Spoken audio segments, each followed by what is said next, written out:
Yeah, I want to go over a quick tip. I've just used, actually this tip is using Q-tips, and a lot of times I'll pull out this chassis saver and I just want to touch up a tiny little scratch, because tiny little scratch is a problem, because that's how the rust starts, as soon as there's a break in the paint.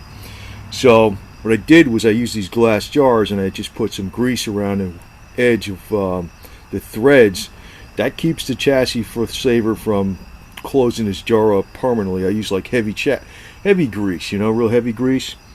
Now this, you can go over these bolts, you know, light coat.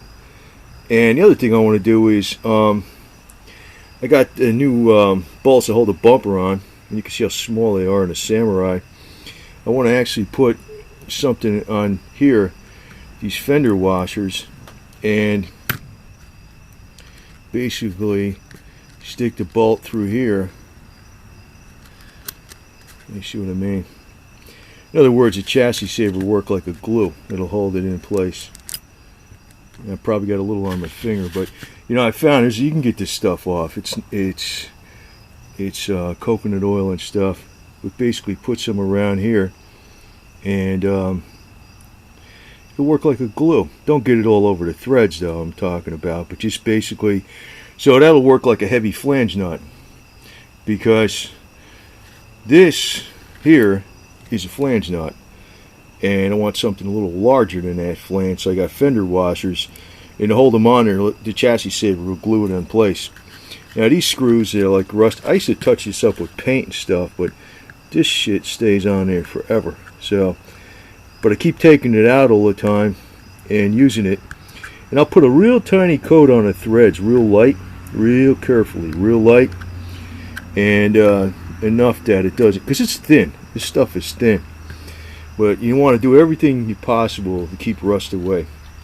Rust is your #1 enemy. So, and I'm taking this out all the time, and I'm finding the best thing to do is use these Q-tips. As a matter of fact, if you use 2 Q-tips together, it's like a little paintbrush. In these little jars like this, it's not like you're trying to open up a big can of this stuff all the time, because that's ridiculous. This works fine. Just make sure you put some grease on the lid. Well, here's where this little sandblaster works, and I'm using an undersized compressor for this, but still it works okay for small parts. This was the oil cap off the Samurai. It's got a little rust on it, so I'm going to blast it and blow it off with air after that, and just put some chassis saver on it. So that's all you got to do.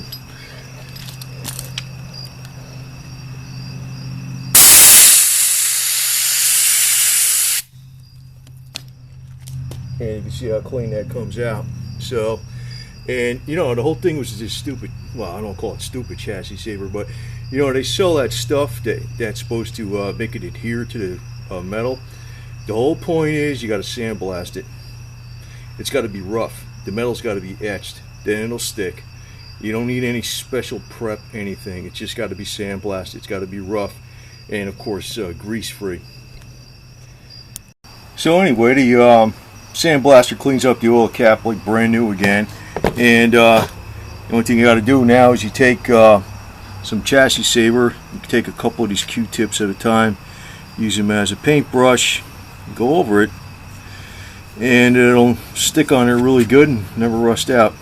I used to paint this stupid thing all the time, and the paint used to come off after a while, and it never will with this stuff. Well, okay, so it came out better than new. It'll dry. It'll be on there rock hard like a porcelain finish. So, you know, why didn't buy new parts? Just refinish them, right? And I'm going to be doing a lot more little tidbits on this thing with the sandblaster in the front here on all these rust spots. I'm going to do this silver up here, and take this off, do this in silver, sandblast it, get all the black, sandblast that stuff, and it'll be good. Okay, so basically all I did was I sandblasted the areas that had rust. There's actually a little hole here. I don't even know if I'm going to fix that, because it doesn't really mean nothing. As long as the rust is killed, that's what I'm really interested in. So I sandblasted it, put the chassis saver on it. I used a little can of chassis saver, and I put grease around the lip of the lid. This way I think I can get the damn lid off again. Otherwise I'll have to use the deal with the jar. All little details on there, painted that, sandblasted that, painted with the silver chassis saver. I got to do this side, little tiny All this little detail crap starts with the rust. You see this rust starting here a little bit, get rid of it. Now this actually broke in here. These little headlight adjuster nuts need to be actually welded on here. What I'm going to do is I'm going to clean this off real good. I'm going to use JB Weld versus welding it, and do it that way. But first I'm going to make a little plate for in the bottom there, and I'm going to hopefully get this piece off, because I realize it's just like a tube. It's like you can't get on the inside of this damn thing, and it could be rusted on the inside, so I want to take this off. If I can't get it off, I'm going to spray it on the inside with frame saver in this damn thing, and I'll just weld up in here. That's what I'll do. So anyway, just going to make a little piece on the bottom. So after that, I'm going to do the two little pieces on the bottom of the fenders, and probably up here on the hood, I'm going to go ahead where these spot welds broke off. After I straighten out the top, I'm going to actually glue these with the panel adhesive versus trying to weld on this real thin stuff. And what I'm going to do is put a couple pieces of steel over the top of this, bolted with Torx head screws, and it'll look so funny. That actually bolts this to the top. It'll be sandwiched. That'll make the hood a little bit stronger, because these Samurais are pretty flimsy. They need to be a little thicker metal. That's the main drawback of these things. They're a little bit flimsy. Like these inner fenders are pretty decent, but the outer body is kind of thin. I don't like that. It's the only thing I don't like about these things. Otherwise, they're great little Jeeps, because they're about the size and dimensions of the old World War II Jeeps, the M130, the M38, the M151. I remember those. They used to have those before the Hummers. And despite what they think about these things rolling over, they don't roll over that easy, because you got a sway bar in it. An M151 military Jeep before the Hummer, that thing rolled over. That thing can roll over pretty damn easy. But this one actually is, like I said, is 3 inches more narrow than an actual Samurai. It's the same thing as a Samurai, but the axles are 3 inches more narrow. So this thing is really narrow. Basically 3 inches more narrow. When you take all the dimensions, it's pretty damn on par dimensionally with the Willys. Although it's got, you know, nicer seats in it, more economical, powerful engine, even though it's just a 4-cylinder and a 5-speed and all that stuff. Yeah, another good product to have around when you're doing this type of stuff is JB Weld. And you have like a black mixture and a white mixture, and you just mix them together in equal parts, and it makes like a weld. It's been around for farmers. It's the world's strongest bond, right? And I had a little problem here, because when this car, actually I think it was a beer truck that made a U-turn in front of me. It wasn't my fault. Hit the brakes, you know. But this, what happened here is these little screws or bolts, nuts, whatever it is, they're pressed into here. They popped out. Now I snapped them back in there. They're just a press fit. Now you can weld them on there, but what I did, I sandblasted this around here so it's clean, and then I put JB Weld on it, and it's like press fitted in there, so it won't come out. It's freaking in there solid as better than new. And the next thing I'm gonna do is go over this with the chassis saver, with the Q-tip, like I showed before, on the bolts and stuff. And what I'm gonna do with, I decided to do on this, I'll show you later. I was thinking about, am I gonna weld just a couple bolts in there, and I have to drill out to take this thing out. I don't want to take it out. And I was thinking about welding this. I was thinking about using metal filler, but you know what I decided to do? I'm going to just grind this down, dimple it down a little bit, make a tiny little plate at an 18 gauge, and use a plate over it with the body panel adhesive, and just glue it over that where it's dimpled in. And then I use a little bit of filler.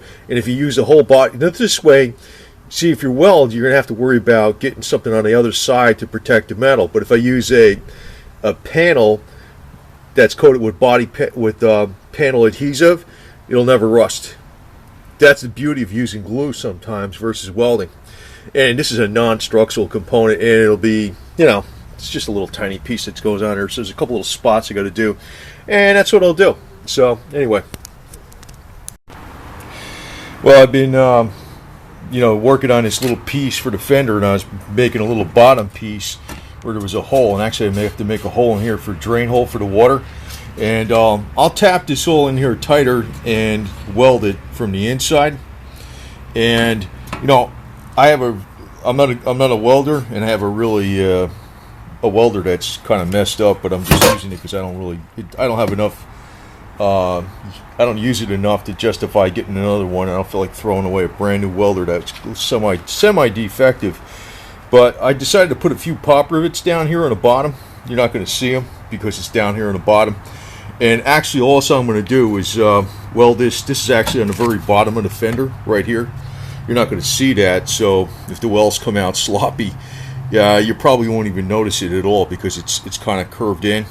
And I think I'm just going to use pop rivets to attach this to the inner fender, and this will be using panel adhesive to where the splice goes. So I put some pop rivets in here, and I don't think people even know what pop rivets are. These are these little rivets like this, and this is small gun. You can get like a 3/16. This is an 1/8 inch. It's a cheap one. I had it in a million years. It always works though. And as you squeeze the gun, this crimps together and it snaps off the top, and you have a nice little rivet. Now the way to make them extra strong is if you can use a hammer and dolly and smash them together. But what I'm going to do is I'm going to use, like I have some angle iron and girder. I'm going to tap them down really good, and so they're in there solid. Then I'll weld this up, and then I just got to screw it into place with the panel adhesive tomorrow. And I'm going to coat everything ahead of time where the panel adhesive doesn't go with chassis saver. And it's been sandblasted, ground. As long as the metal's rough, that chassis saver sticks. The main goal here is to just fix the hole, and I don't want any rust. That's the main thing. I'm not looking for absolute perfection as to you know, having a show car of quality or something. I don't want any rust. You know, I've been dealing with these pop rivet things because I never used to have a welder 40 years ago. I had an acetylene, and actually I think 40 years ago MIG wasn't really around, man. It was like stick welding and acetylene. You know what I used to do with the pop rivets all the time. You know, if they don't show, like if you're going to fix your floor in a car, rivets are fine. As long as you cut out all the old rust and it's not a big hole, rivets are fine. As long as you have it where it's sealed up, there's not going to get water in there, and everything's rust proofed again. Rivets will hold just as good as any weld. They really will. They'll hold, well, just about as any good as a weld. But what I do is, you see this piece of metal here? I use it like this, and I use the giant hammer on it, and I used it between that and this girder here, and now they're really tight in there. So that's the way you want to make them. Those rivets actually will hold. They have a lot of strength. You'd be surprised they don't come loose.